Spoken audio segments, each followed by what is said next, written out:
আসসালামুআলাইকুম ওৰহমতুল্লাহি ওবাৰাকাতুহু।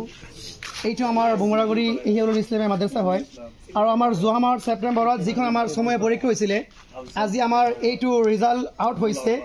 ইতিমধ্যে আমাৰ ৰিজাল্ট ঘোষণা হৈছে আৰু ৰিজাল্টটো আমাৰ ইতিমধ্যে আমাৰ মাদ্ৰাছাৰ প্ৰধান শিক্ষক জনাব মাষ্টাৰ আলী চাহাবে কৈ দিব যে আমাৰ এই সময় পৰীক্ষা ৰিজাল্টখন কেনেদৰে হৈছে। এইটো আমাৰ মাষ্টাৰ চাহাবে ভালকৈ বুজাই দিব। হয়, আজি আমি নতুন আনন্দিত, আমি বহুত সুখী। আজি মাদ্ৰাছাৰ প্ৰথম ৰিজাল্ট হৈছে বুলি, মাদ্ৰাছাৰ জন্ম হোৱাৰ পিছৰ পৰা প্ৰথম ৰিজাল্ট হৈছে বুলি অনুমান কৰিব পাৰিছোঁ। ৪৪ জন ছাত্ৰই মুঠ বৃত্তি পৰীক্ষা দিছিল, ইয়াৰ ভিতৰত ৩১ জনে ফাৰ্ষ্ট ডিভিজন পাইছে।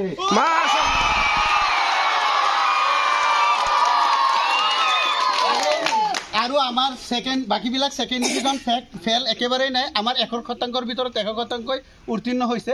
সেইকাৰণে আমি আজি বিৰাট আনন্দ হৈছোঁ আৰু ফূৰ্তি অনুমান কৰিব পাৰিছোঁ।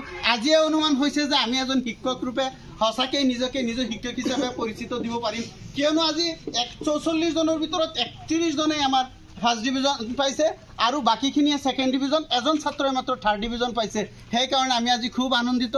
আমি আমাৰ ছাত্ৰসকলক লৈ খুব গৌৰৱান্বিত হৈছোঁ। আমি আমাৰ মাদ্ৰাছাৰ নাম ৰোশন কৰিবৰ কাৰণে বহুত কষ্ট কৰিছিলোঁ, দিনে ৰাতি অহৰহ চেষ্টা কৰিছিলোঁ। তাৰ ফলত আমাৰ আজি ৰিজাল্ট এনেকুৱা হৈছে। গতিকে আমি খুব আনন্দিত। সকলোৱে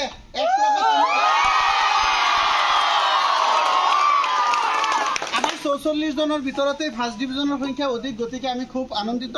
এয়াই আজি আমাৰ খুব আনন্দিতৰ কাৰণে আমি মাদ্ৰাছা ইতিমধ্যে খোলা কৰিম আৰু সকলোৱে সকলোৰ লগত ফূৰ্তি উদযাপন কৰিব। আজি চেলিব্ৰিটি ডে, আজি আমাৰ ৰিজাল্টৰ চেলিব্ৰিটি ডে।